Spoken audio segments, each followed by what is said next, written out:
The snow creature. I always thought the stories my grandfather told me were just that. Stories.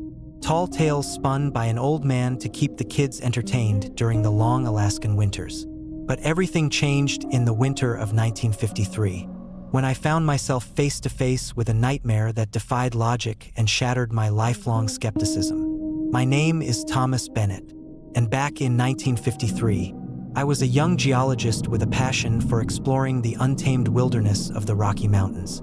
I had joined a group of 7 adventurers, all driven by the same thirst for discovery and the promise of uncovering the Rockies' hidden secrets. Our mission was to map uncharted territories and collect geological samples in a region that had been little explored due to its harsh conditions and treacherous terrain. The group consisted of diverse individuals. Maria, the seasoned mountaineer with nerves of steel. Jack, the pragmatic guide who knew every inch of the trails. Lena, the botanist with an encyclopedic knowledge of alpine flora. Carl, the enthusiastic photographer eager to capture every moment. Bill, the equipment specialist. And myself, the geologist responsible for analyzing rock formations and mineral deposits. We set out in late November, the air crisp and the first snowflakes of winter beginning to blanket the landscape. The Rockies in late fall were both beautiful and unforgiving, with their towering peaks cloaked in snow and ice, and the shadows of pine forests stretching long across the valley floors. As we ventured deeper into the mountains, the weather grew colder and the days shorter, but our spirits remained high, fueled by the thrill of exploration. On the 4th day of our expedition, we reached a remote area known as Silent Ridge, aptly named for its eerie tranquility. The wind was a constant companion, whispering through the trees and carrying the scent of pine and snow. It was here that we decided to set up camp, preparing for a week-long stay to conduct our surveys and collect samples. That night, as we sat around the campfire, sharing stories and enjoying the warmth of the flames, Maria recounted a local legend she had heard from the nearby town. "They say there's a creature out there," she began, her voice low and serious. "A being made entirely of snow and ice, with eyes that burn like embers and claws as sharp as glaciers. They call it the snow creature." We laughed it off, dismissing it as another of those old-timer tales meant to scare off the superstitious or keep wanderers from straying too far. But as the fire crackled and the shadows danced around us, an uneasy silence settled over the group. The next morning, we resumed our work with a renewed sense of purpose. The snow-covered terrain was challenging, but we were well prepared, our equipment sturdy and our knowledge of the area thorough. However, as the days passed, we began to notice strange occurrences that we couldn't explain. On the 5th day, Jack noticed large, deep footprints in the fresh snow, far larger than any animal we knew of. "These aren't bear tracks," he observed, his brow furrowing in confusion. "And they're too regular, too deliberate." Maria shrugged it off. "Probably some large deer or elk. The Rockies have their share of big game." But as the days went by, more inexplicable signs surfaced. Objects around the camp would move without reason, tents uprooted, supplies scattered, and personal items misplaced. At night, we heard eerie noises echoing through the mountains, whispers carried by the wind, soft footsteps crunching in the snow, and the occasional guttural growl that sent chills down our spines. One evening, as the sun dipped below the horizon, casting long shadows across the snow, we decided to stay up a little later to photograph the sunset. As Lena adjusted her camera settings, Carl wandered off to capture the fading light. Minutes later, Maria called out, her voice tinged with worry. "Carl? Carl, where are you?" There was no answer. The group quickly mobilized, flashlight beams piercing the growing darkness as we searched the area. It was then that we heard it, a low, mournful howl that seemed to emanate from the very heart of the mountains. The sound was unlike anything we'd heard before, a mix of anguish and raw power that resonated deep within us. We followed the sound, our breaths visible in the frigid air, hearts pounding with a mix of fear and adrenaline. The howl led us to the edge of a dense pine forest, where the trees stood tall and foreboding, their branches heavy with snow. As we ventured into the woods, the temperature seemed to drop even further, the cold seeping into our bones despite our layered clothing. Suddenly, a shadow darted between the trees, moving with unnatural speed and agility. We froze, staring into the darkness, trying to discern the shape. Then, out of the corner of my eye, I saw it. A massive figure covered in what appeared to be snow and ice, moving gracefully yet menacingly through the trees. Its eyes glowed like embers, and its presence exuded an aura of malevolence that left us paralyzed with fear. "That's the snow creature," Maria whispered, her voice barely audible over the howling wind. "It's real." Panic set in as we realized we were face to face with something beyond our understanding. The creature moved closer, each step deliberate, its claws clicking against the frozen ground. It stopped just meters away, and we could see the intricate details of its form, limbs elongated and covered in thick white fur that seemed to shimmer with an otherworldly light. Before we could react, it let out a piercing scream, a sound that echoed through the forest and reverberated in our ears.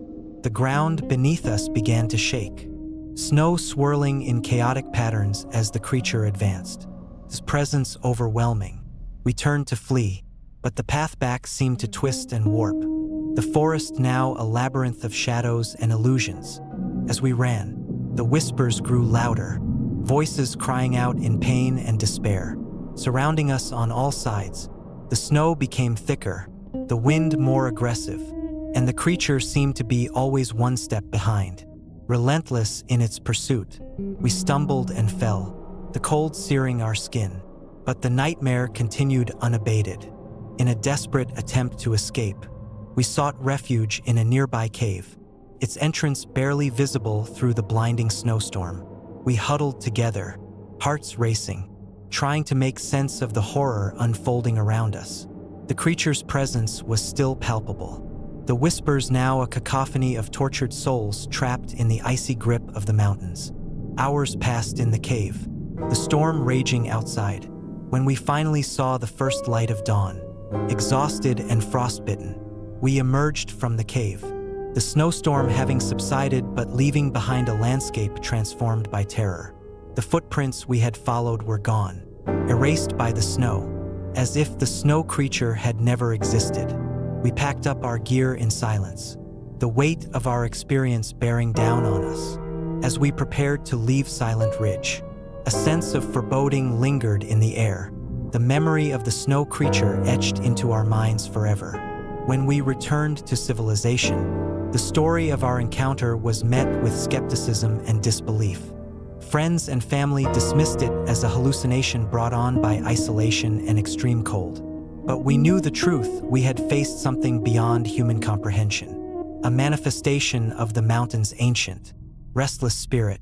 Years have passed since that fateful winter, but the experience continues to haunt me. I often find myself drawn back to the Rockies, unable to shake the memory of the snow creature's glowing eyes and the cries of the lost souls it carried with it. The mountains hold many secrets, some better left undiscovered, some that continue to claim those who dare to uncover their mysteries. Sometimes, during the quiet moments of a snowy night, I hear the faint whispers carried by the wind, a haunting reminder of the snow creature and the tragic fate of those who lost their lives to its icy embrace. It serves as a chilling reminder that some legends are born from truth, and that the wilderness still holds the power to shape our fears and test our courage in ways we can never fully understand. So, if you ever find yourself trekking through the remote trails of the Rockies in the dead of winter, listen closely to the whispers in the wind. Respect the land and the stories it holds, for the snow creature still roams the frozen wilderness, forever seeking, forever hungry, and forever a part of the mountain's dark, untamed heart. Story number 2. Whispers beneath the pines. I always believed that the truth was buried beneath layers of time and snow, hidden from those who sought to uncover it. Growing up in the quiet town of Maplewood, Ohio, Tales of the surrounding forests were part of our childhood folklore. Stories meant to entertain and warn us away from the deep woods that bordered our homes. But as I stood beneath the ancient pines, the weight of those stories pressed down on me, pulling me into a darkness I never anticipated.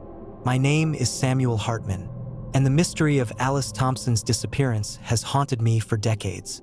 It was the winter of 1917 when Alice, a vibrant 17-year-old with dreams as vast as the snowy expanse of the Maplewood Forest, vanished without a trace. Despite an extensive search, her whereabouts remained unknown until 30 years later, when her body was discovered in the heart of the forest, perfectly preserved in the biting cold near an old, gnarled pine tree. To this day, no one can explain why Alice's body remained intact, defying the natural processes of decomposition. It was in the summer of 1947 that I decided to delve deeper into the enigma that had become a cornerstone of Maplewood's dark history. As a young journalist for the local newspaper, my curiosity was piqued by the unresolved case that had chilled the hearts of our community. I felt a strange connection to Alice, an inexplicable pull that urged me to uncover the truth. I began my investigation by revisiting the old town records, piecing together fragments of the past. Alice Thompson had been a beloved daughter, known for her kindness and adventurous spirit. Her disappearance occurred during a particularly harsh winter, when the snowstorms were relentless, and the forest seemed to come alive with every gust of wind. The night she vanished, witnesses reported seeing her walking towards the forest, her lantern casting flickering shadows among the trees. After that, silence. 30 years later, the discovery of her body reignited old fears and whispered rumors of curses and restless spirits. The local sheriff at the time, a stern man named Henry Caldwell, dismissed supernatural explanations, insisting that nature was responsible for her preservation. But as I delved deeper, I couldn't shake the feeling that something more sinister was at play. One chilly autumn evening, I decided to visit the very spot where Alice's body was found. The forest was a labyrinth of towering pines and thick underbrush, the ground blanketed in a pristine layer of snow that muffled my footsteps. As I approached the old pine tree, memories of the stories I'd heard as a child flooded my mind. Tales of shadows moving in the corner of your eye, whispers carried by the wind, and eyes that glowed with an unnatural light. I set up my camera and notebook, determined to document any signs of the unexplained. The air was still, the only sound the gentle rustling of the trees and the distant call of a lone owl. As night fell, I decided to camp near the tree, hoping to witness whatever secrets the forest held under the cover of darkness. The first few hours were uneventful, the cold seeping into my bones despite my thick jacket. But as midnight approached, an oppressive silence settled over the forest, broken only by the occasional snap of a twig or the distant howl of a wolf. I sat by my makeshift fire, the flickering flames casting long shadows that danced among the trees.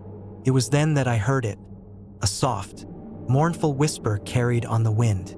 At first, it was barely audible, like the distant echo of a forgotten song. But as the night deepened, the whispers grew louder, more insistent, weaving through the branches and wrapping around my senses. I strained to listen, my heart pounding in my chest, trying to discern the words. "Help us, free us." The voice was filled with sorrow and desperation, sending chills down my spine. I grabbed my flashlight and followed the sound, moving cautiously through the snow-covered forest. The whispers led me deeper into the woods, towards a clearing I had previously passed without notice. There, illuminated by the pale moonlight, stood a circle of stones arranged in a perfect ring around the old pine tree. As I stepped into the clearing, the temperature dropped further, my breath visible in the frigid air. The whispers intensified, now surrounding me from all directions, their voices overlapping in a haunting chorus. In the center of the stone circle, the ground seemed to pulse with an eerie energy, the snow undulating as if alive. Suddenly, a shadow detached itself from the darkness, coalescing into the form of a woman. Her eyes glowed with an otherworldly light, and her presence exuded an aura of profound sadness. "Alice," I whispered, my voice trembling. The apparition nodded, her eyes never leaving mine. "You have to help us," she said, her voice echoing through the clearing. "We are bound to this place, trapped by the darkness that took us." I reached out, but my hand passed through her ethereal form, leaving a trail of frost on my fingers. "How? What happened here?" Another figure emerged from the shadows, a man, tall and gaunt, his features twisted in eternal anguish. "The forest holds secrets older than our time. We were lost to the darkness, unable to escape its grasp." The ground beneath us began to tremble, the stones in the circle vibrating with a sinister energy. The whispers turned into cries, voices of countless souls trapped within the forest's icy embrace. I felt a presence pressing in on me, a force that threatened to consume my very being. "Find the heart of the darkness," the apparitions chanted in unison. "Only then can we be free," determined to save these tormented spirits. I vowed to uncover the truth behind their plight. Over the following weeks, I immersed myself in research, scouring old records, interviewing the few surviving members of the original search party, and consulting with local historians and spiritualists. Each piece of the puzzle brought me closer to understanding the malevolent force that had ensnared Alice and her companions. One name kept resurfacing in my investigation, an old hermit named Elias Blackwood, who had lived on the outskirts of Maplewood. According to town lore, Blackwood was a recluse with deep knowledge of the occult, rumored to have dabbled in dark rituals in his quest for eternal life. When I sought him out, he was living in a dilapidated cabin, surrounded by strange symbols etched into the wood and adorned with talismans meant to ward off evil. Blackwood was a gaunt man with piercing eyes that seemed to see through to my very soul. "You seek answers," he stated plainly, not bothering with pleasantries. "But be warned, young man, some truths are best left buried." "I need to understand what trapped Alice and the others," I replied, desperation evident in my voice. "Their spirits are suffering." Blackwood studied me for a long moment before nodding slowly. "Follow me," he instructed, leading me deeper into the forest until we reached a hidden grove, untouched by time and snow. In the center of the grove stood an ancient altar, covered in intricate carvings and surrounded by flickering candles. Blackwood began to chant in a language I couldn't comprehend, his voice resonating with a power that seemed to draw the darkness towards him. The air grew thick with tension as the candles flared, casting eerie shadows that danced around us.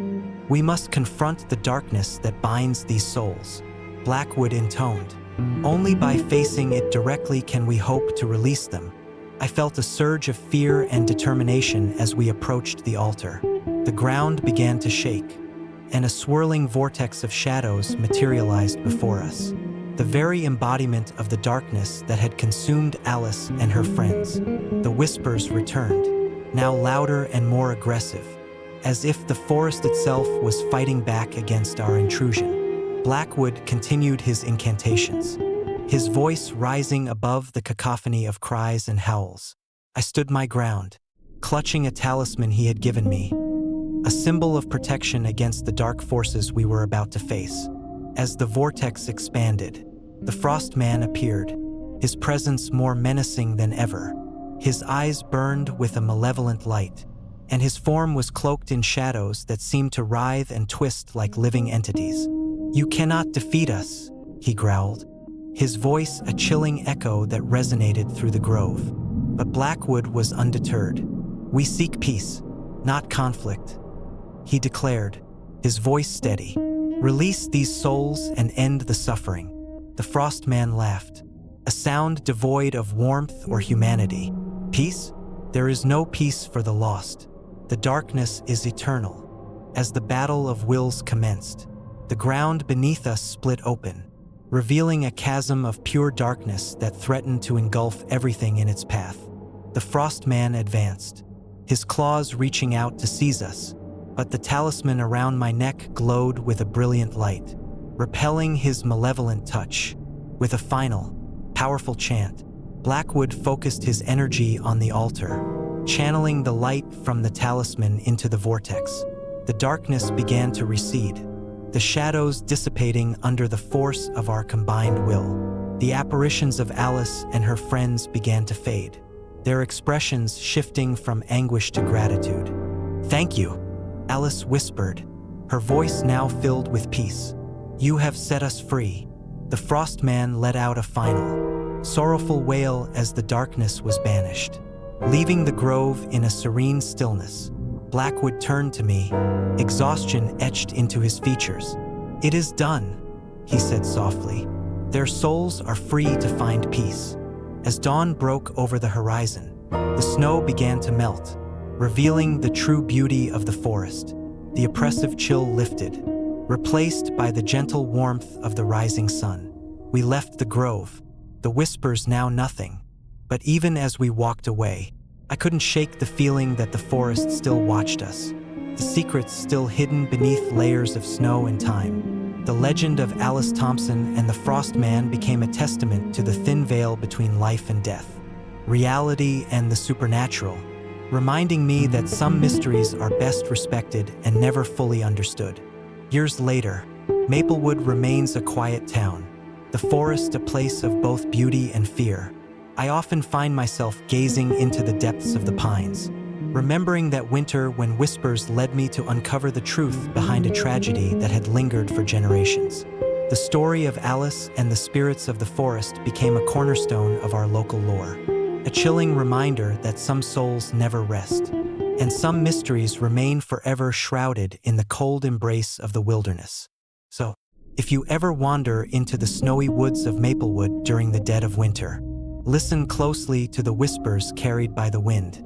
You might hear the echoes of lost souls, forever seeking peace, forever bound to the shadows beneath the pines. And remember, respect the stories of the past, for they are the guardians of truths too dark and too haunting to be forgotten. Story number 3. Whispers from the Frozen House. I never believed in ghosts. Growing up in the bustling city of Seattle, my life was rooted in the tangible data, research, and the predictable rhythms of daily existence. But all that changed when my wife, Sarah, and I decided to leave behind the noise and chaos for a quieter life. We were drawn to the remote expanses of Alaska, seeking solace in the untouched wilderness. Little did we know, the serenity we sought was overshadowed by an ancient, restless presence. It was early November of 1915 when we arrived at the old Richardson house. Nestled on the outskirts of a small Alaskan settlement, the house stood alone amidst towering pines, its Victorian architecture both grand and foreboding.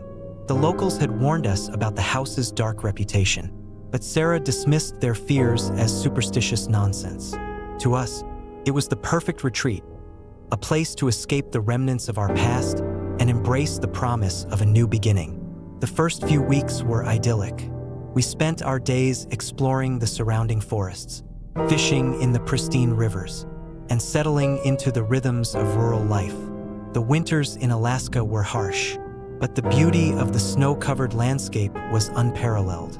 However, as the days shortened and the nights grew longer, subtle changes began to unsettle us. It started with small things. Sarah would come home to find the windows slightly ajar. Despite our constant vigilance, objects in the house seemed to move on their own. Books rearranged on shelves, chairs pushed out of place, and doors that creaked open and shut without any apparent reason. First, we attributed these occurrences to the old house settling or perhaps our own forgetfulness. But as the winter deepened, the incidents became more frequent and unnerving.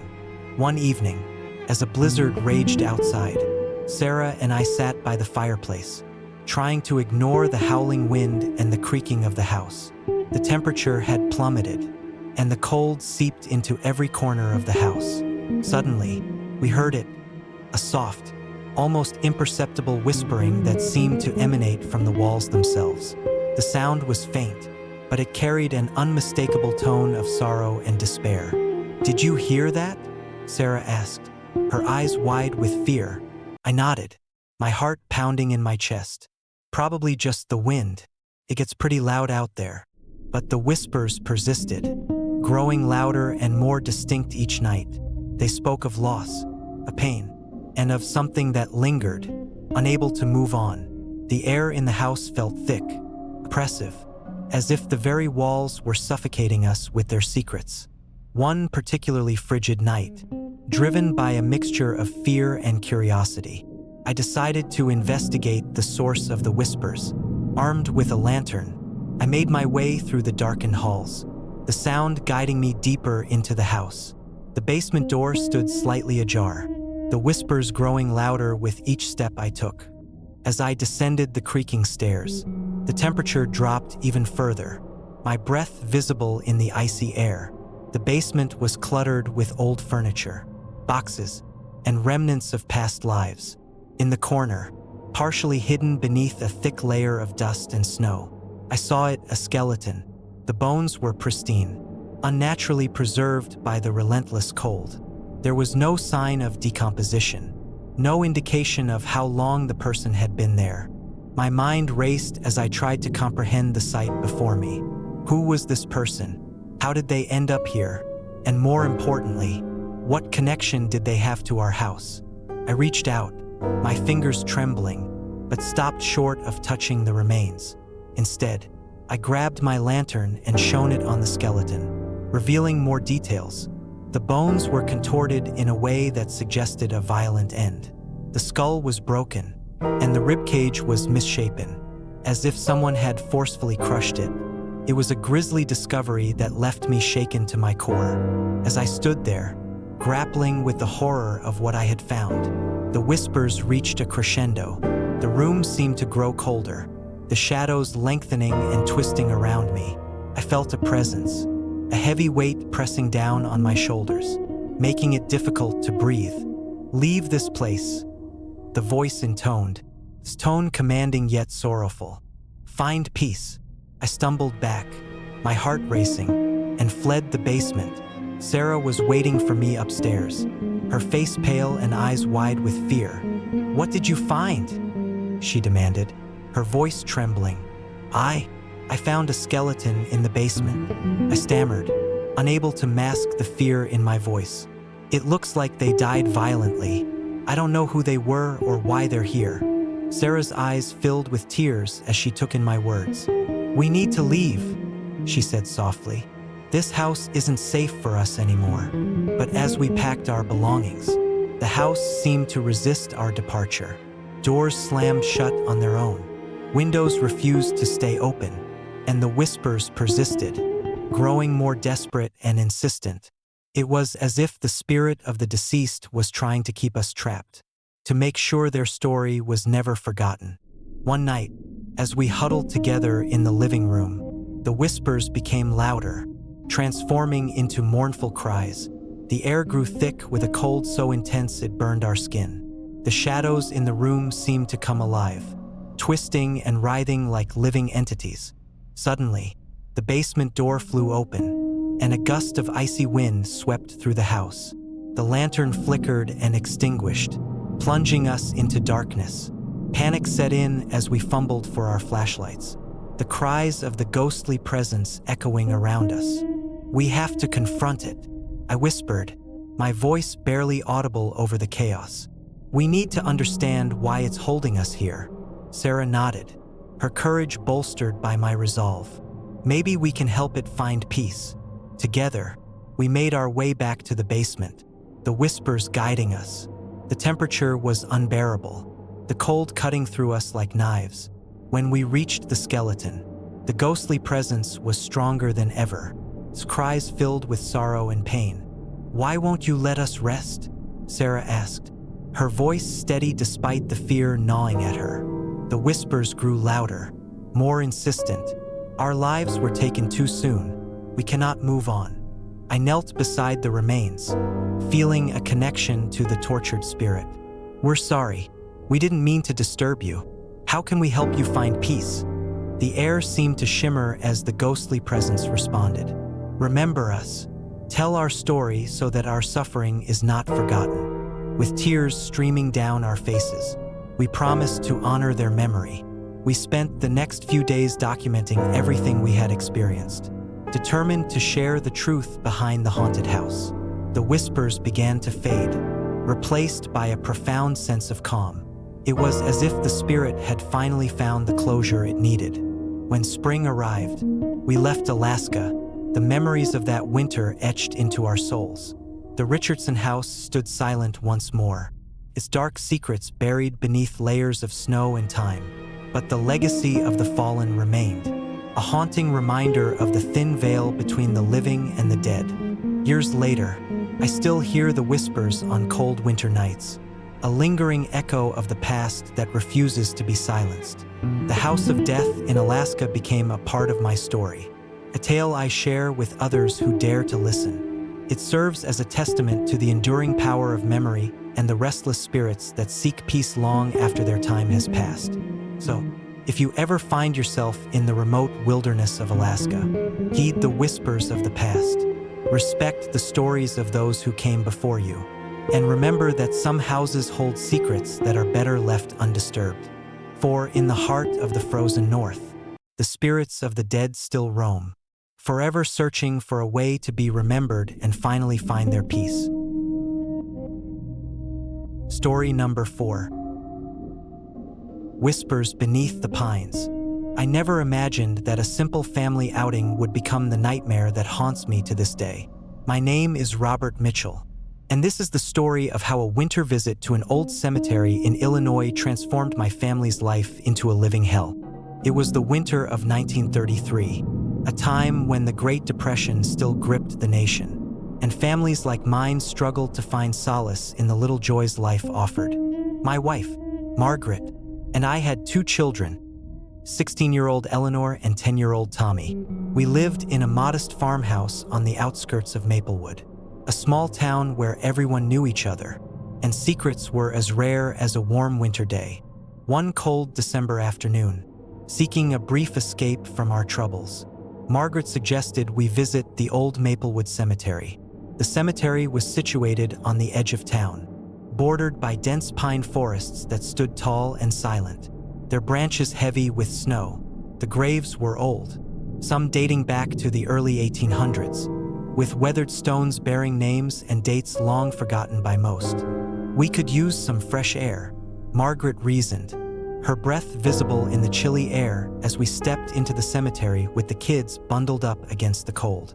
The cemetery was eerily quiet, the only sounds being the crunch of our boots on the snow-covered ground and the distant call of a lone crow. We wandered among the graves, Margaret pointing out names to Eleanor, who enjoyed the history of our town, while Tommy chased after sparrows that flitted from tree to tree. As dusk began to settle, the sky turned a deep shade of purple, and the first stars appeared. We decided to leave, heading back to the warmth of our farmhouse. The walk back was silent, each of us lost in our own thoughts, the serenity of the cemetery lingering in our minds. That night, the true terror began.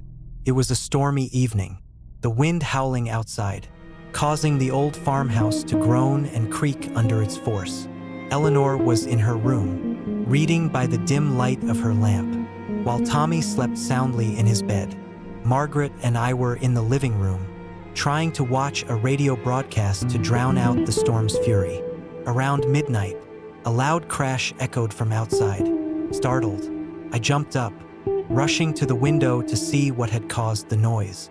The wind had torn open one of the shutters, allowing the icy gusts to whip through the house. I closed it quickly, reassured myself, and returned to my seat, but the uneasy feeling lingered. A few hours later, as I was preparing to check on Eleanor, I heard faint footsteps in the snow outside. My heart raced as I approached the window again, but there was no one in sight, only the swirling snow and the dark silhouette of the pine trees. Probably just the wind, I muttered, though doubt gnawed at me. Margaret glanced over, concern etched on her face. Maybe someone lost their way in the storm, she suggested, trying to comfort me. But the unsettling incidents didn't stop there. Over the next few nights, we experienced a series of inexplicable events. flickering lights. The living room lamp would flicker on and off without any obvious cause. Sometimes, when I turned it off, it would turn back on minutes later, casting long, dancing shadows across the room. Moving objects. Margaret reported finding items out of place each morning. Her favorite vase would be found broken on the floor, despite her careful placement. Tommy's toys, which he had left neatly on the shelf, would appear scattered across the room. Whispers in the wind, late at night, when the house was silent except for the storm. We began to hear faint whispers carried by the wind. They were indistinct, like voices speaking in hushed tones just beyond hearing, filling the house with an oppressive sense of dread. The most terrifying incident occurred one particularly stormy night. Eleanor was alone in her room, struggling to sleep amidst the strange noises. Suddenly, she screamed, jolting Margaret and me from our seats. "Mom! Dad! There's someone in my room!" We rushed upstairs to find Eleanor trembling on her bed. Pointing towards the window, there, standing just outside, was a ghostly figure, a translucent apparition clad in old-fashioned clothing, its eyes hollow and filled with sorrow. "Who are you?" Eleanor demanded, her voice shaking. The figure remained silent, its presence radiating an aura of immense sadness. Margaret and I exchanged worried glances, unsure of how to react. The apparition seemed to waver, its form flickering like a candle in the wind. "Leave us alone," I whispered, pulling Eleanor into my arms. As suddenly as it had appeared, the ghost vanished, leaving the room colder and more silent than before. Eleanor collapsed into tears, unable to explain what she had seen. Desperate for answers, we reached out to local experts in the supernatural. Dr. Harold Whitaker, a renowned paranormal investigator, agreed to examine our home and the surrounding cemetery. He arrived with his equipment, a stern expression masking the fear he knew lurked within us. After several days of investigation, Dr. Whitaker uncovered a dark history. Maplewood Cemetery had been the site of multiple brutal murders in the late 1800s. Families had been torn apart by tragedy and violence, their spirits unable to find peace. The restless souls had become trapped, their anguish manifesting in the phenomena we were experiencing. "We're dealing with tormented spirits," Dr. Whitaker explained. "They can't move on because of the pain and suffering they've endured. They seek recognition, acknowledgement of their suffering. Determined to help these lost souls find peace, we decided to perform a ritual suggested by Dr. Whitaker. On a cold winter night, beneath the pale light of the full moon, we gathered at the cemetery, the weight of our mission pressing down on us. We lit candles and placed offerings on the graves of those who had been wronged, reciting prayers and pleas for forgiveness. As we chanted, the air grew thick with an otherworldly energy. The whispers intensified, surrounding us in a chorus of pain and longing. Suddenly, the apparitions began to materialize, ghostly figures of the families who had perished, their faces etched with sorrow. They approached us, their eyes meeting ours in silent gratitude. The oppressive atmosphere began to lift, the spirits finding solace in our acknowledgement. One by one, the apparitions faded, their presence replaced by a profound sense of peace. The whispers turned into soft sighs of relief, and the coldness in the air dissipated, replaced by a gentle warmth. We returned home that night with a sense of accomplishment, knowing we had helped ease the suffering of those lost souls. The strange phenomena ceased, and the house returned to its former tranquility. Our family found a renewed sense of harmony. The darkness that had once plagued us now lifted. Years later, Maplewood Manor remains a symbol of both tragedy and redemption. The story of our ordeal became a cautionary tale in our town, a reminder of the enduring power of the human spirit and the restless nature of the supernatural. Though we left Maine behind, the memories of those winter nights and the spirits we helped find peace continue to linger in my mind, a testament to the thin veil between the living and the dead. So, if you ever find yourself wandering the secluded paths of an old cemetery on a cold winter night, Remember the story of Maplewood Manor. Respect the stories of those who came before you. Honor their memories, and understand that some souls seek only acknowledgement to finally rest in peace. For in the quiet whispers of the wind and the shadows of the pines, the echoes of the past remain, forever entwined with our present. Story number 5. Whispers in the White. I never believed in legends. Growing up in the heart of Boston, surrounded by the hustle and bustle of city life, my worldview was grounded in facts and figures. But everything changed the winter of 1957, when I found myself part of an expedition that would forever blur the lines between reality and myth. My name is Jack Morrison, a geologist with a passion for exploring uncharted territories. The allure of the Himalayan mountains, with their towering peaks and untamed wilderness, was irresistible. Alongside me were 6 other men, seasoned mountaineers, seasoned scientists, and a few thrill seekers, each driven by their own reasons to seek out the unknown. The expedition was officially sanctioned by a prestigious university, but the true purpose was shrouded in secrecy. Rumors had circulated for years about sightings of a creature known as the Yeti, the so-called abominable snowman.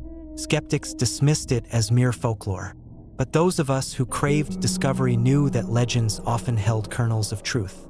We set out in early December, our journey beginning in Kathmandu, Nepal. The air was crisp, the scent of pine and earth filling our lungs as we trekked through dense forests and rocky terrains. As we ascended higher, the landscape transformed, snow-covered slopes, icy crevices, and the ever-present hum of the mountains creating a haunting symphony. By mid-January, we reached the base camp near the elusive Valley of Echoes, a place where the wind seemed to carry voices from the past. The nights were long and frigid, the temperature plummeting well below freezing. We huddled around our tents, sharing stories and theories about the Yeti, trying to keep our spirits high despite the isolation. It was on the 4th night that everything changed. The snowstorm hit without warning, fierce winds tearing through the valley, reducing visibility to mere feet. We took shelter in the largest tent, the howling wind outside creating an almost unbearable cacophony. Hours passed in tense silence, broken only by the occasional crack of ice shifting in the mountains. Around midnight, a series of deep, resonant thuds echoed through the tent. At first, we thought it was debris being blown around by the storm, but the pattern was too deliberate, too rhythmic. My heart pounded as I grabbed my flashlight and cautiously stepped outside to investigate. The storm raged on, the snow whipping against my face, making it nearly impossible to see. But the sound persisted, a steady, heavy pounding that seemed to be coming from the direction of the ridge. I signaled to the others, and together, we ventured out into the tempest, following the ominous sounds. As we approached the ridge, the storm seemed to intensify, the wind howling louder, the snow falling thicker. That's when I saw it. A massive figure moving with unnatural speed across the snow. It was unlike anything I'd ever seen, towering over us, covered in thick, white fur that blended seamlessly with the blizzard around it. Its eyes glowed with an eerie, otherworldly light, piercing through the darkness like twin lanterns. "Yeti," Jack whispered, his voice barely audible over the wind. "It's real." Panic surged through me as the creature turned its gaze toward us. Its presence was overwhelming, a mix of primal fear and something almost intelligent. We stood frozen, unable to move as it let out a low, guttural growl that sent shivers down my spine. Without warning, the Yeti lunged, its massive claws slashing through the snow with terrifying precision. We scattered, stumbling over each other in our desperate attempt to escape. I tripped, feeling the cold nip at my skin as I struggled to get back on my feet. The storm seemed to close in around us, the walls of snow rising higher, trapping us in a white nightmare. I could hear the creature behind me, its footsteps pounding like thunder in the storm. Adrenaline surged through my veins as I pushed myself to run, the fear of being caught driving me forward. Branches whipped against my face, and the snow stung my eyes, but I couldn't stop. I had to survive. We regrouped near a rocky outcrop, gasping for breath, our bodies numb from the cold and exertion. The Yeti circled us, its glowing eyes watching our every move. For what felt like an eternity, we stared at each other, human and beast locked in a silent standoff. Then, as suddenly as it had appeared, the Yeti turned and vanished into the storm, its form swallowed by the blinding snow. The storm began to abate, the winds dying down and the snow slowing to a gentle fall. Exhausted and terrified, we made our way back to camp, each of us haunted by the sight of the creature and the narrow escape. In the aftermath, we documented everything: our sightings, the creature's description, and the inexplicable behavior we had witnessed. The evidence was clear. The Yeti was no myth, but a living, breathing entity that roamed the Himalayan wilderness. Our report sent shockwaves through the scientific community, reigniting debates and sparking new expeditions in search of the elusive snowman. But despite our efforts, the Yeti remained a mystery, its existence never fully confirmed or denied. The local villagers spoke of ancient spirits and guardians of the mountains, entities that protected the sanctity of their land. Some believed that the Yeti was a remnant of an ancient civilization. Others thought it was a supernatural being tied to the very soul of the Himalayas. Years passed, and the story of our encounter became a part of the mountain's lore, a chilling reminder of the unknown that still lurked in the world's most remote places. But for me, the memory of that stormy night remained vivid, a constant reminder of the thin line between myth and reality, and the terrifying possibilities that lay just beyond the edge of human understanding. One winter evening, decades after the expedition, I found myself back in the Himalayas, drawn by a restless spirit and an unyielding desire to uncover the truth.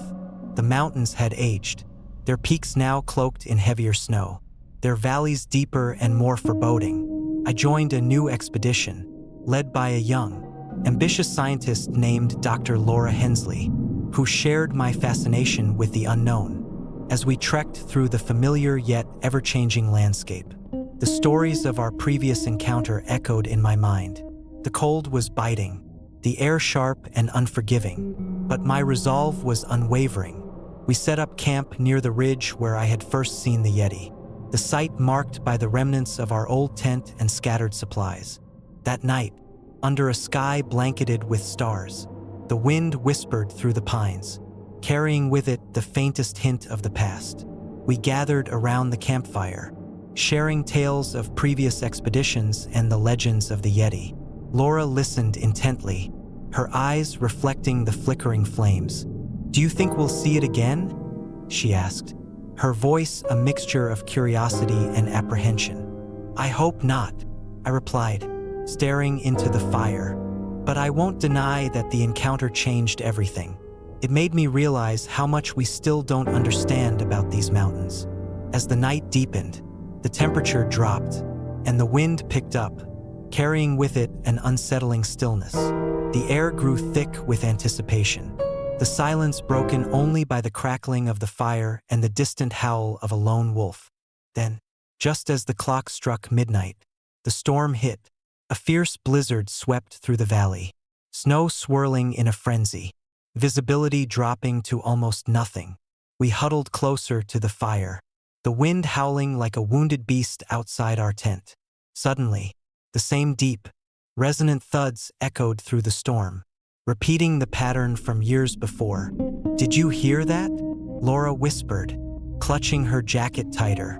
I nodded, my heart pounding. "It's coming from the ridge, just like before." The atmosphere turned tense, the fear of the unknown creeping into our minds. We grabbed our flashlights and ventured out into the storm, the wind biting at our faces, making it difficult to see. The footprints we had found years ago were gone, replaced by fresh layers of snow, but the rhythmic thudding persisted, leading us towards the ridge. As we reached the edge, the storm seemed to pause, the world holding its breath. And there, through the swirling snow, the Yeti appeared once more, larger and more imposing than ever. its fur blending seamlessly with the snow-covered landscape. Its eyes glowed with an unearthly light, and its presence radiated an aura of ancient power and sorrow. "Why are you here?" Laura called out, her voice trembling but resolute. The Yeti let out a low, mournful cry, its form shimmering in the storm's heart. It began to move with an eerie grace, each step deliberate, its gaze fixed on us with a depth that spoke of centuries of solitude and longing. "We don't want to harm you," I said, my voice barely audible over the storm. "We just want to understand." The creature paused, and for a moment, the world seemed to still. Then, it extended a massive hand, pointing towards a specific direction, the remnants of our old camp, now buried under fresh snow. Following its gesture, we approached the site, uncovering the remnants of our past expedition. The tent was gone, but the footprints were clear, leading to a spot where the ground was unnaturally smooth, as if something had been buried deep within the snow. As we stared in silence, the Yeti began to chant, a series of guttural sounds that resonated with the very soul of the mountains.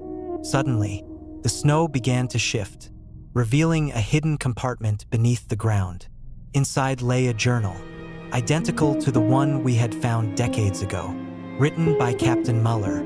The pages detailed the final moments of the original expedition, their encounter with the Yeti, and a plea for understanding and respect for the mountain's ancient guardians. Realizing the significance of the discovery, we recited the words from the journal, honoring the memory of those lost souls and acknowledging the presence of the Yeti as a protector rather than a monster. The storm began to subside, the wind calming to a gentle breeze, and the Yeti's form softened, its eyes reflecting a newfound peace. As dawn broke, the first light of day revealed a serene landscape, untouched by the night's horrors. The Yeti stood silently for a moment, then vanished into the mountains, leaving us with a sense of closure and respect for the mysteries that still lay hidden in the snow. Years later, the story of our second encounter with the Yeti became a beacon of hope and understanding. It bridged the gap between myth and reality, showing that sometimes, the legends we dismiss hold deeper truths about the world and our place within it.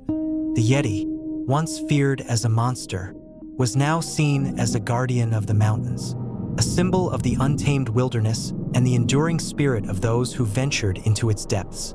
But even now, as I sit by my fireplace in Boston, the memory of the Yeti lingers. During the coldest nights, when the wind howls and the snow falls thick, I can't help but wonder if the creature still watches over the mountains, ensuring that the balance between man and nature remains intact. And sometimes, just sometimes, I think I hear the faint echoes of those ancient chants, a haunting reminder of the night when myth became reality and the snow held its secrets close. So, if you ever find yourself trekking through the snowy peaks of the Rockies, listen closely to the whispers carried by the wind, respect the legends, honor the past, and remember that some mysteries are guarded by forces beyond our understanding. For in the heart of the winter wilderness, the Yeti watches silently, a living testament to the power and mystery of the frozen world. Story number 6. Shadows of Silent Hollow. I never believed in ghost stories. Growing up in the bustling city of Toronto, my life was surrounded by the tangible skyscrapers, traffic, and the constant hum of urban life. But everything changed the winter I decided to uncover the mystery of Silent Hollow, a small village in northern Canada that vanished without a trace in 1892. My name is Daniel Thompson, a freelance journalist with a penchant for the unexplained. The disappearance of Silent Hollow had always intrigued me. Tales of its sudden extinction, with houses left untouched and belongings intact, were dismissed as local folklore. Yet, the stories persisted, especially the accounts of apparitions seen during frigid nights by those who dared to venture near the abandoned site. In the spring of 2023, fueled by curiosity and a desire to prove the myths wrong, I organized an expedition to Silent Hollow, equipped with modern technology, including thermal cameras, drones, and recording equipment. I was determined to separate fact from fiction. The journey was arduous, navigating through dense forests and treacherous terrain. But the lure of uncovering the truth was irresistible. The day we arrived, the sun was high, casting long shadows over the snow-draped landscape. Silent Hollow lay nestled in a valley, its wooden structures blending seamlessly with the surrounding pines. The village was eerily quiet, the air heavy with the scent of pine and something more sinister, something unidentifiable. As I stepped onto the main street, the remnants of daily life were clear, rusted tools, abandoned carts, and food still on tables, untouched by time. "Looks like the villagers left in a hurry," remarked my guide, Sarah, a local historian with extensive knowledge of the region. Her presence was calming, but her eyes held a hint of fear that mirrored my own unease. We set up our base in what appeared to be the village center, unpacking equipment and documenting the surroundings. The first few days were uneventful, filled with meticulous exploration and data collection. But as the sun began to set on the third night, the true horror of Silent Hollow revealed itself. The temperature dropped sharply, and a thick fog rolled in, enveloping the village in a ghostly veil. It was then that we began to hear it, a soft, melancholic humming that seemed to emanate from the very walls of the houses. First, we dismissed it as wind or the natural sounds of an old building settling. But the humming grew louder, more distinct, carrying a tune that felt hauntingly familiar yet profoundly sorrowful. One night, as we reviewed our recordings, Sarah pointed out anomalies in the audio files. "Listen to this," she said, playing a segment where the humming was interspersed with faint whispers. "It sounds like someone is singing." Intrigued and unsettled, we decided to focus our investigation on the oldest house in the village, believed to be the first established settlement. As night fell, we approached the house, the air growing colder with each step. The windows were frosted over, and the door creaked open on its own, inviting us into the darkness. Inside, the house was preserved as if the inhabitants had just stepped out. Furniture covered in dust, a fireplace cold and empty, and personal belongings scattered about. But the most disturbing discovery was in the basement. As we descended the creaky stairs, the humming intensified, guiding us to a hidden room. There, in the dim light, lay a human skeleton, perfectly preserved by the relentless cold. There were no signs of violence, no bloodstains, just an eerie stillness that spoke of sudden death. My heart pounded as I realized the villagers hadn't just vanished. They had met a mysterious end, leaving behind unanswered questions and restless spirits. "We need to document this," I whispered, pulling out my camera. But before I could take a picture, the room grew icy cold, my breath visible in the frigid air. The humming transformed into a mournful wail, and shadows began to dance along the walls, forming indistinct figures of the long-lost villagers. "Leave this place," a voice echoed, its tone both pleading and commanding. "Find peace." Panic surged through me as the apparitions solidified, their eyes hollow and filled with sorrow. I turned to Sarah, who looked equally terrified.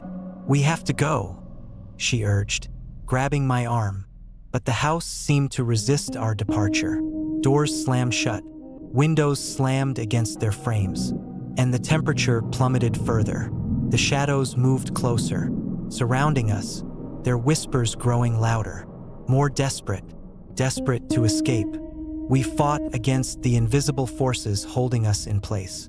The air was thick with sorrow, the spirits' anguish palpable as they relived their final moments. In the midst of the chaos, I remembered an old Native American legend my grandmother had told me about restless spirits and the need for acknowledgement to find peace. "We need to honor them," I shouted over the cacophony. "Acknowledge their suffering." Sarah nodded, pulling out a notebook filled with her research.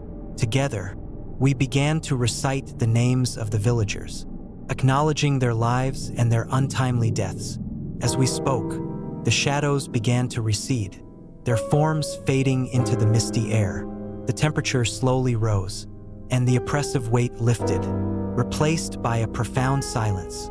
The basement room was now calm, the skeleton remaining as a silent testament to the tragedy. We packed up our equipment, leaving behind a mark of respect in the form of the names we had spoken. As we ascended the stairs, the house seemed to breathe a sigh of relief, the atmosphere shifting from hostility to serenity. The next morning, the fog had lifted, and the village appeared peaceful, untouched by the horrors of the night before. We left Silent Hollow with a sense of accomplishment and a deep respect for the spirits that had finally found peace. Our recordings and findings provided evidence that the village had indeed been lost to a mysterious, tragic event, and the spirits had lingered, unable to move on until their stories were told.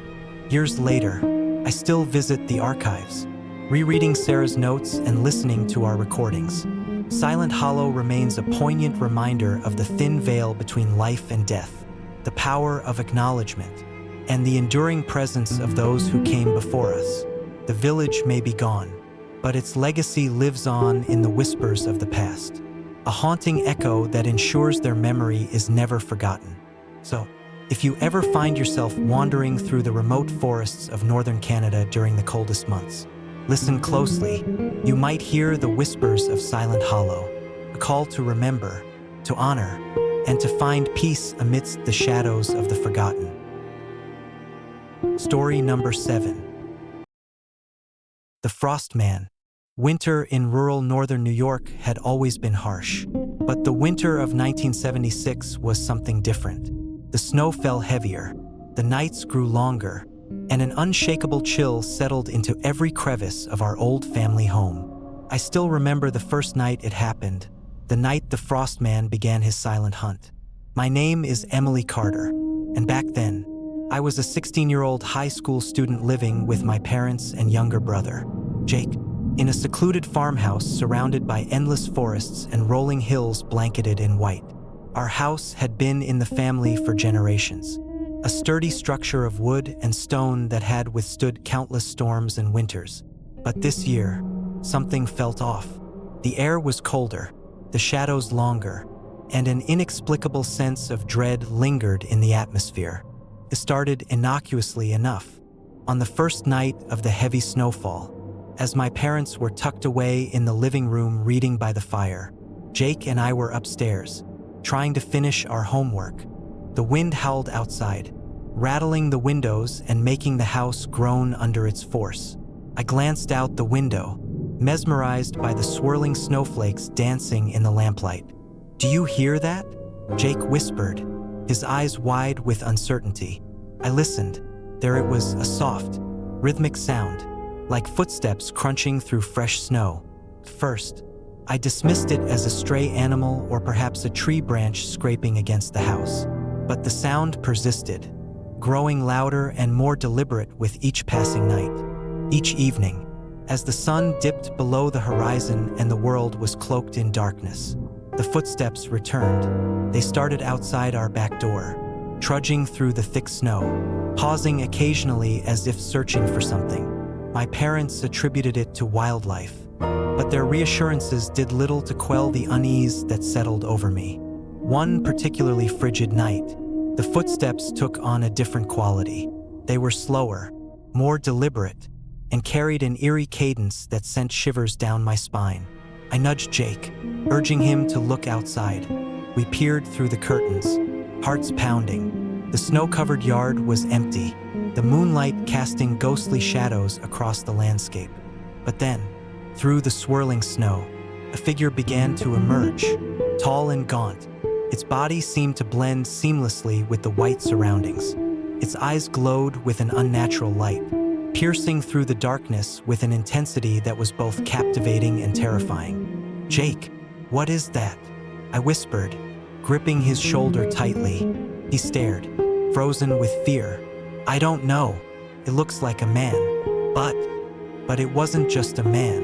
There was something otherworldly about the figure, the way it moved with an unnatural grace, the way its presence seemed to warp the air around it.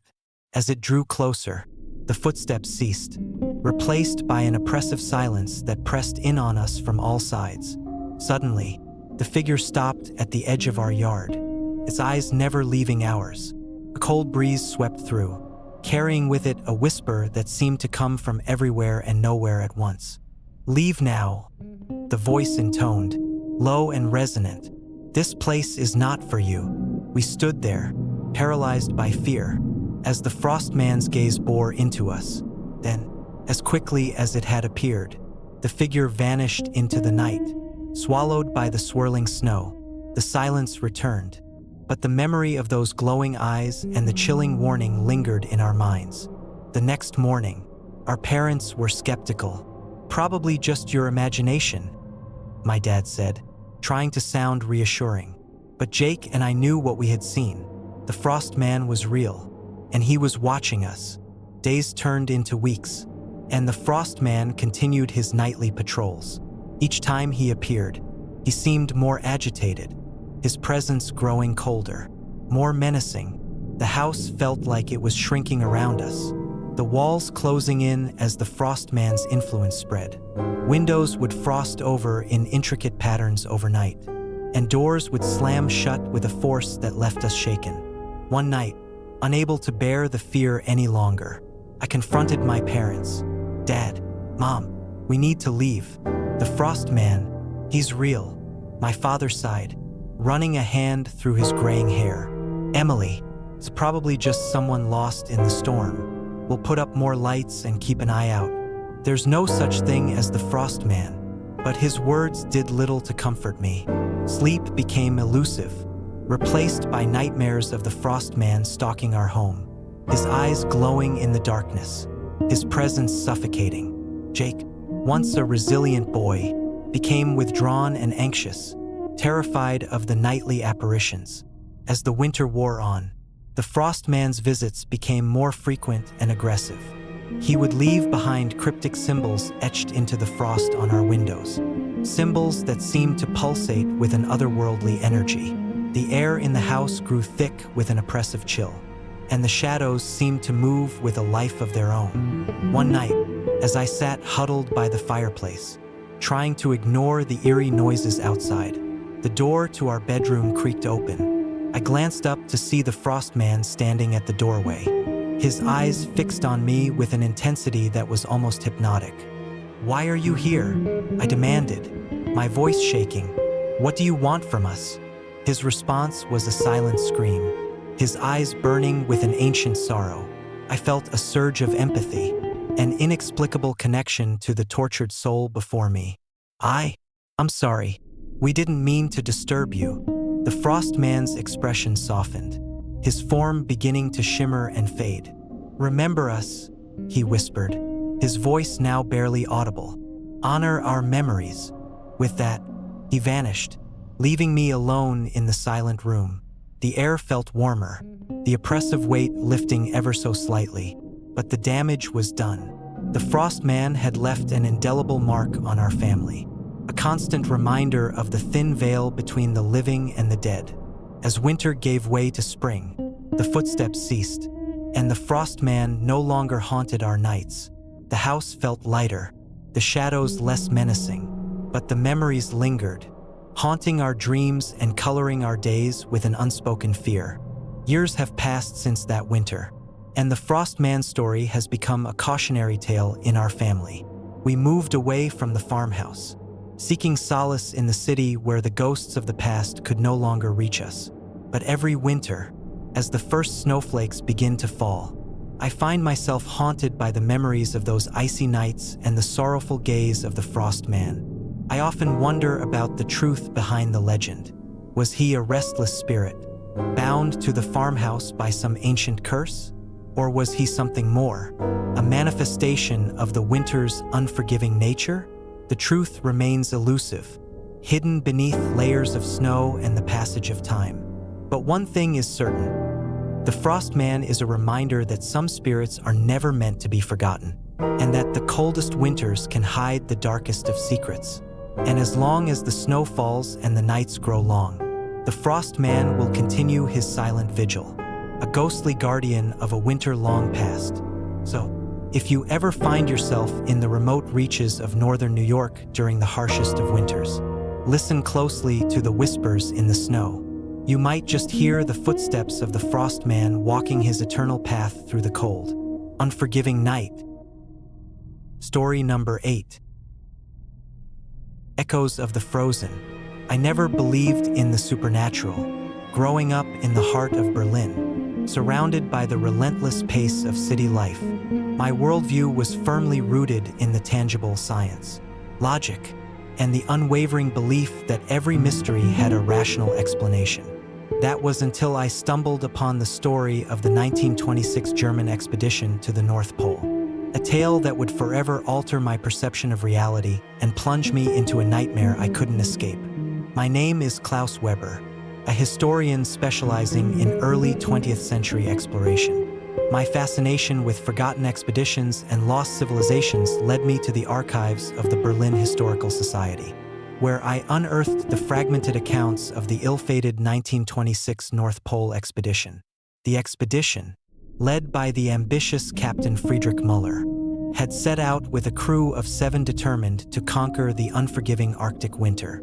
Their mission was as noble as it was perilous, driven by Germany's desire to assert its presence in polar exploration. The expedition disappeared without a trace after weeks of silence. When a rescue team was finally dispatched, they found only abandoned equipment, half-buried tents, and scattered remnants of the crew's daily lives. No bodies, no explanations.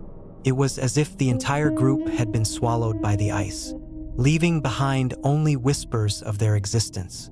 Over the years, local Inuit hunters and trappers reported eerie phenomena near the supposed site of the disappearance. Strange winds carried voices that seemed to call out from the darkness, and ghostly apparitions of the lost expedition members were sighted wandering the desolate landscape. These tales were dismissed as mere folklore, a blend of tragedy and the Arctic's inherent mystery. But something about the story gnawed at me, pulling me deeper into its chilling embrace. In the summer of 2015, driven by a mix of professional curiosity and personal obsession, I decided to embark on a journey to uncover the truth behind the vanished expedition. Armed with modern technology, thermal cameras, GPS devices, and high-resolution cameras, I set out to retrace their last known steps. The harsh reality of the Arctic awaited me, a place where the line between reality and nightmare often blurred under the relentless winter sun. The journey began smoothly enough.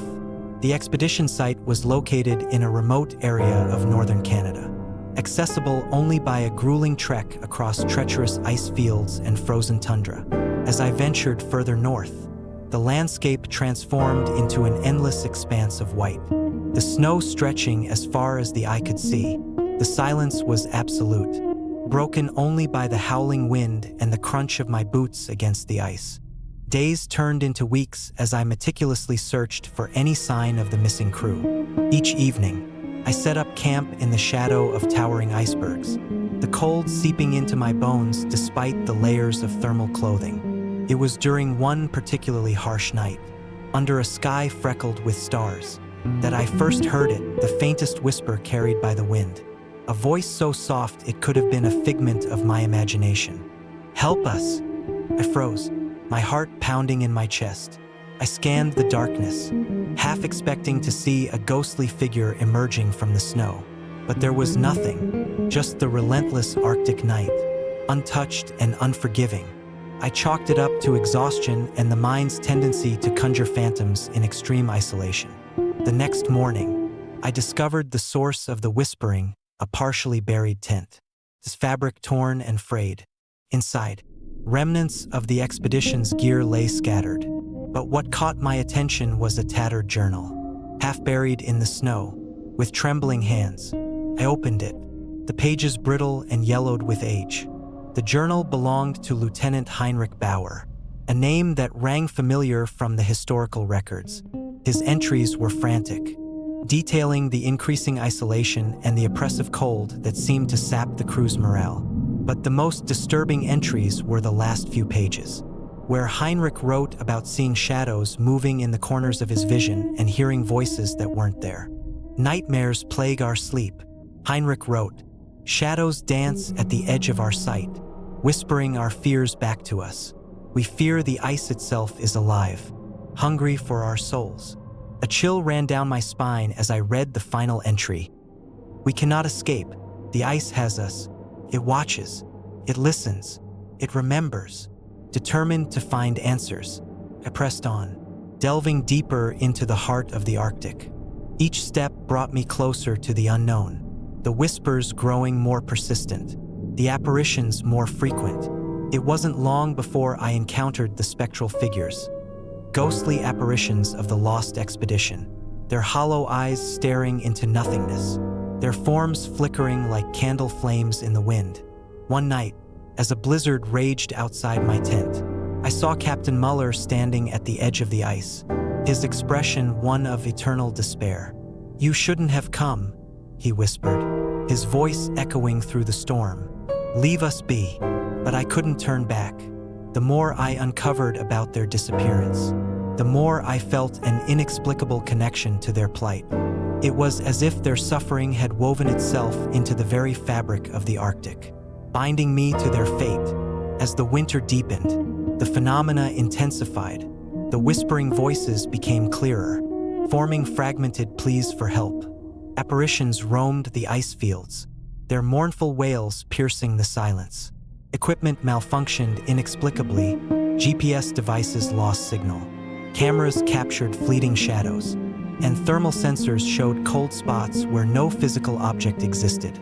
One evening, driven by a mixture of fear and determination, I decided to perform a ritual to honor the lost souls and perhaps free them from their icy prison. Drawing from the journal's final entries and consulting Inuit spiritual guides, I gathered items to create a symbolic offering: food, personal belongings, and a lantern to guide their spirits.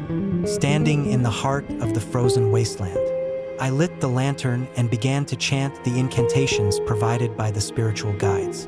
The wind howled around me, the temperature dropping to an unbearable low. As I spoke the final words, the ground beneath me seemed to tremble, and the ice began to shimmer with an ethereal light. The apparitions materialized before me, their forms clearer than ever, their eyes filled with a longing that spoke of centuries of torment.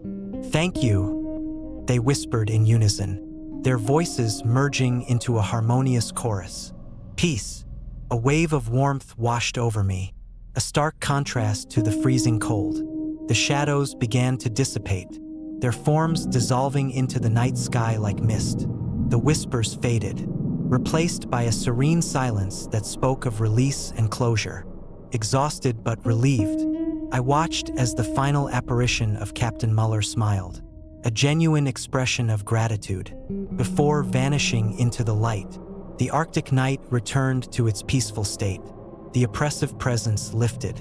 I returned to civilization with a newfound understanding of the Arctic's mysteries and the enduring power of human spirit. The story of the lost expedition and their spectral presence became a poignant reminder of the thin line between life and death, reality and the supernatural.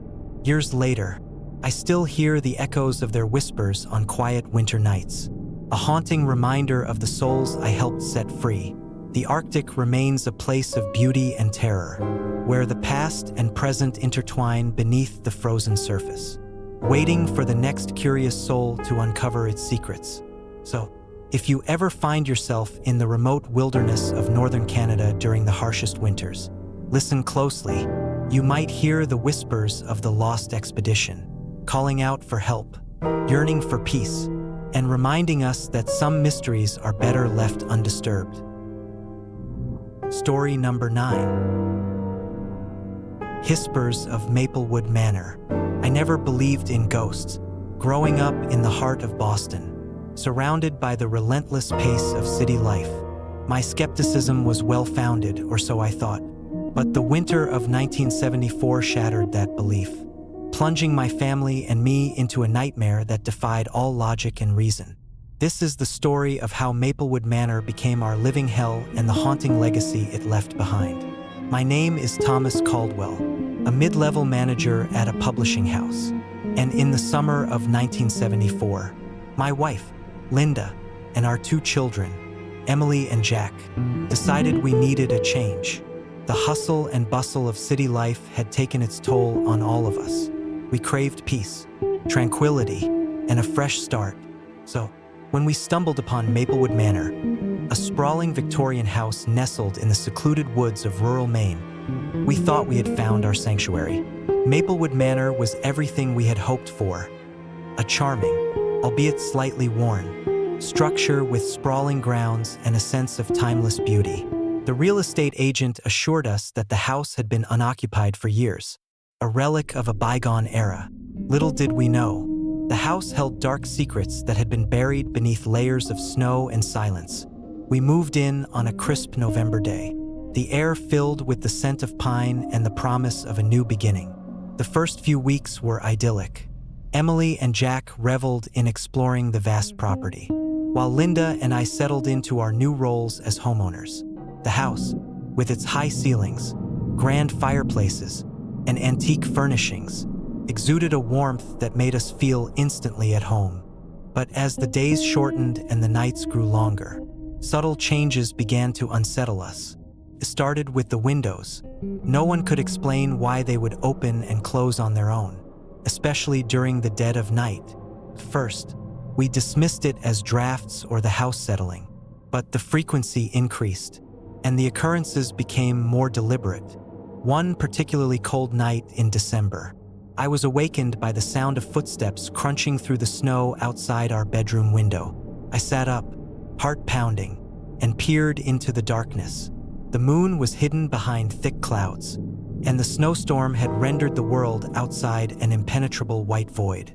There was no one there, only the eerie silence of the storm. Yet, the footsteps continued, closer and closer, before abruptly stopping. The next morning, Linda mentioned how the windows in our bedroom were wide open. Despite my swearing I had closed them tightly the night before, Emily and Jack began to exhibit strange behaviors. Emily would sit motionless for hours, staring blankly into space, while Jack became increasingly withdrawn, avoiding any mention of the house's oddities. As the winter deepened, so did the disturbances. Furniture shifted positions overnight. Doors slammed shut without cause, and unexplained cold spots appeared throughout the house. The sounds of whispers and distant cries echoed through the halls, sending chills down our spines. It was as if the house itself was alive, breathing with malevolent intent. One night, as the wind howled outside, Linda called me into the living room. "Tom, you need to see this," she said, her voice trembling. There, on the grand staircase, stood a translucent figure, a ghostly apparition of a man dressed in old-fashioned clothing. His face contorted in agony. He didn't move, didn't speak, but his presence was suffocating. I reached out, desperate to touch him, but my hand passed through his ethereal form. Linda and I exchanged terrified glances, unsure of what to do. The apparition remained, staring down at us with hollow eyes that seemed to pierce our very souls. The next day, we contacted a local paranormal investigator, Dr. Evelyn Hart, hoping to find answers. Dr. Hart was a renowned expert in supernatural phenomena, and her presence provided a semblance of hope amidst our growing despair. She arrived with her equipment, a team of assistants, and an air of calm determination. After setting up her devices, Dr. Hart conducted a thorough examination of the house. Her face grew pale as she reviewed the data, and she finally turned to us with a grave expression. "Maplewood Manor has a dark history," she explained. "There have been numerous reports of unexplained deaths and disappearances in this area over the past century. It's possible that the spirits of those who perished here are still trapped, unable to find peace."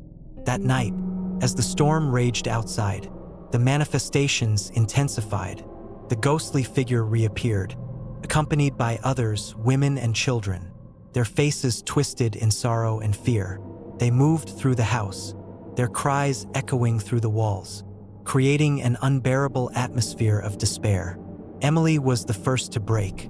She began to scream, clutching her head as visions of the apparitions plagued her mind. Jack followed, shaking uncontrollably, his eyes wide with terror. Linda and I watched in horror as our children were consumed by the malevolent forces within the house. Desperate to save my family, I confronted the spirits, pleading for them to let us go. "Please, let us leave this place. We mean no harm," I begged, my voice cracking under the weight of fear and desperation. But the spirits only grew more aggressive, their whispers turning to shouts, their apparitions flickering with anger and pain. Dr. Hart attempted to mediate, chanting incantations and attempting to communicate with the restless souls. Yet, the house resisted, its dark energy pushing us back, trapping us within its icy grip. As the nights dragged on, the phenomena reached a terrifying climax. The spirit's anger became palpable, the house's energy shifting from sorrow to pure malevolence. We could no longer stay. The constant fear and the inability to protect our children forced us to make the hardest decision of our lives. We had to leave Maplewood Manor. One frigid December night, we packed what little we could carry and fled into the storm, the house looming behind us like a dark sentinel. The snowstorm made our escape treacherous, but we pushed forward, driven by the hope of safety and the need to protect our family. Behind us, the house seemed to howl with rage, its windows glowing with an otherworldly light as if bidding us a dark farewell. We never looked back. The journey back to civilization was harrowing, the storm relentless, but we made it through. Though forever changed by our ordeal, Maplewood Manor remained, a sinister monument to the lost souls that could never find peace, their whispers lingering in the winds that swept through the Maine countryside. Years later, Dr. Hart's investigation revealed the gruesome history of Maplewood Manor. Multiple brutal murders had occurred within its walls, families torn apart, lives ended in unspeakable ways. The spirits we encountered were the restless remnants of those who had suffered and perished here, forever bound to the house by their unresolved torment. We moved far away from Maine, seeking to bury the memories of those dark nights, but the scars remained, etched into our minds and hearts. Emily and Jack never fully recovered, their innocence lost to the horrors they had witnessed. Linda and I carried the weight of our experience, a constant reminder of the thin veil between the living and the dead. Occasionally, on quiet winter nights, I find myself gazing out the window, listening to the howling winds and imagining the spirits that still haunt Maplewood Manor. The whispers of the lost souls echo in my mind, a haunting reminder that some places are better left undisturbed, their dark secrets buried beneath layers of snow and time. Maplewood Manor stands as a testament to the enduring power of the human spirit and the unrelenting grasp of the supernatural. It remains a place of fear and fascination, a beacon for those who dare to uncover the mysteries that lie hidden in the shadows of the Maine wilderness. So, if you ever find yourself wandering the secluded woods of rural Maine during the dead of winter, listen closely to the whispers carried by the wind. Respect the stories of the past. Honor the memories of those who have been lost. And remember that some houses hold secrets too dark and too powerful to be forgotten. For in the heart of the storm lies both beauty and terror, and it is our duty to protect the light that keeps the darkness at bay. Story number 10. Whispers of the Hida Mountains. I never imagined that a simple ski trip could turn into the most harrowing experience of my life. It was the winter of 1959 when 7 of us decided to conquer the pristine slopes of the Hida Mountains in Japan. The snow was fresh, the air crisp, and the world seemed to stretch endlessly before us, untouched and inviting. My name is Hiroshi Nakamura, and at 25, I was eager for adventure. Alongside my closest friends, Kenji, Ko, Masato, Yuki, Sato, and Imiko, we were a mix of youthful exuberance and a desire to escape the mundane routines of Tokyo life. The Hida Mountains, with their majestic peaks and serene forests, called to us like a siren song. The journey to the remote village at the mountain's base was uneventful. The locals greeted us with warm smiles, though there was an undercurrent of unease in their eyes. An old man at the inn where we stayed pulled me aside one evening. "Be careful up there," he warned, his voice barely above a whisper. "The mountains have secrets, They don't always let go of what they take. I laughed it off, attributing his caution to old superstitions. If only I had heeded his words. On the third day, conditions were perfect. The sky was a clear azure, and the sun glinted off the snow like a field of diamonds. We set off early, the crunch of our skis against the snow the only sound in the tranquil morning. Laughter filled the air as we carved our way down the slopes, each turn a dance with the mountain. As we ventured further, Aiko pointed toward a hidden trail veering off the main path. "Let's try that way," she exclaimed, her eyes gleaming with excitement. "Are you sure?" Kenji asked, hesitation flickering across his face. "Come on, where's your sense of adventure?" Masato chimed in, already heading toward the trail. One by one, we followed. The path was narrower, the trees closing in around us. The silence grew thicker, interrupted only by the distant call of a lone bird. A sense of unease began to settle in my stomach, but I pushed it aside. Suddenly, a deep rumble resonated from above. I glanced upward, my heart skipping a beat as I saw the snow beginning to shift. "Avalanche!" I shouted, but it was too late. The world erupted into chaos. A roaring wall of white thundered down the mountain, swallowing everything in its path. I felt myself being lifted, tossed like a rag doll in a frigid, suffocating whirlpool. Snow filled my mouth and nose. I couldn't breathe, couldn't think. Then, darkness. I don't know how long I was unconscious. When I came to, there was an eerie silence. I was encased in snow, a coffin of ice pressing in from all sides. Panic surged through me, but survival instincts kicked in. I remembered a technique I'd read about, creating an air pocket. With numb fingers, I managed to carve out a small space around my face. Time lost all meaning as I lay there, the cold seeping into my bones. Thoughts of my friends tormented me. Were they alive? Had they found safety? Just when hope began to fade, I heard muffled sounds above me. Rescue workers. They pulled me from the icy grave, their faces masks of grim determination. "You're lucky to be alive," one of them said, wrapping me in a warm blanket. "We haven't found the others yet, but we're still looking." Hours turned into days as the search continued. Despite their efforts, no trace of my friends was found. It was as if the mountain had swallowed them whole. I returned to Tokyo a changed man. Nightmares plagued me. Visions of my friends calling out to me from beneath the snow, their eyes filled with despair. I tried to move on, to bury the memories, but the guilt was a relentless companion. A year later, unable to find peace, I decided to return to the Hida Mountains. Perhaps retracing our steps would offer closure. The village was the same, yet something felt different. The locals avoided my gaze, whispers following me wherever I went. One evening, as the sun dipped behind the peaks, I ventured into the forest where we'd last skied. The shadows stretched long and thin, like grasping fingers, as I stood in the silence. A faint sound reached my ears, a distant scream, echoing through the trees. My breath caught. It had to be my imagination. But then it came again, louder, filled with anguish. It was unmistakably Aiko's voice. "Hiroshi, help us." Fear gripped me, but I was compelled to follow the sound. Deeper into the forest I went, the trees closing in around me. The air grew colder, and a dense fog settled, obscuring my path. Suddenly, I stumbled into a clearing. In the center stood the dilapidated remains of a shrine. The air was thick with an oppressive energy, and the temperature plummeted. My breath formed invisible puffs, and the hairs on the back of my neck stood on end. From the shadows, figures began to emerge. Ghostly apparitions of my friends materialized before me, their faces pale and eyes hollow.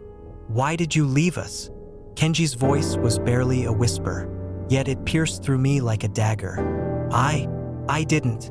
My words faltered as guilt and fear consumed me. "We're trapped," Emiko cried, tears streaming down her translucent cheeks. "Lost between worlds." I reached out, but my hand passed through her form. a chilling cold seeping into my skin. "You must help us," Masato implored. "Set us free." "How?" pleaded, desperation clawing at my throat. Before they could answer, a malevolent presence filled the clearing. The shadows coalesced into a towering figure, its eyes glowing with an otherworldly light. The entity radiated anger, its gaze fixed upon me. "You trespass where you do not belong," it growled, its voice reverberating through the air. I stumbled back, terror rooting me in place. "Please, they need help." Their fate was sealed the moment they entered these sacred grounds. The entity hissed, "And now, so is yours." The spirits of my friends began to fade, their expressions turning to anguish. "Hiroshi, you must leave," Yuki shouted. "Save yourself." But it was too late. The entity lunged toward me, a force like a winter storm knocking me to the ground. Pain seared through me as the cold infiltrated every fiber of my being, summoning every ounce of strength. I scrambled to my feet and ran. Branches tore at my clothes, the uneven ground threatening to trip me with each step. The screams of my friends and the enraged roars of the entity echoed behind me. Bursting through the tree line, I found myself back near the village. The lights of the inn were a beacon in the darkness. I didn't stop until I collapsed at the doorstep, gasping for breath. The innkeeper and a few villagers gathered around me, their faces a mix of concern and fear. "You saw them, didn't you?" the old man from years before asked solemnly. I nodded, unable to speak. He sighed deeply. "The mountain spirits are unforgiving. Your friends disturbed something ancient, something that should have remained hidden. How can I help them?" I managed to choke out. He placed a heavy hand on my shoulder. "Some souls cannot be saved, only honored. We will perform a ritual to appease the spirits. It's the least we can do." Over the next few days, preparations were made. The villagers gathered offerings and performed chants, their voices rising and falling in haunting melodies. I participated in every ritual, hope mingling with despair. On the final night, we returned to the clearing. The atmosphere was tense, the air thick with anticipation. As the villagers began the final chant, a soft glow enveloped the area. The spirits of my friends appeared once more, but this time, there was a sense of peace in their eyes. "Thank you," Aiko whispered, a gentle smile touching her lips. "We can move on now."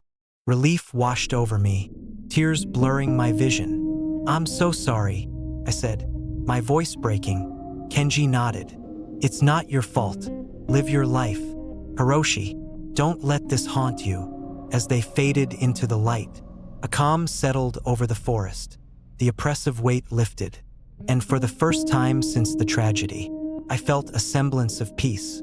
Returning to Tokyo, I carried their memory with me, not as a burden, but as a reminder of the fragility of life and the mysteries that lie beyond our understanding. Yet, sometimes on quiet nights, I still hear faint echoes of laughter carried on the wind, a bittersweet reminder of friendships lost and the whispers of the Hida Mountains.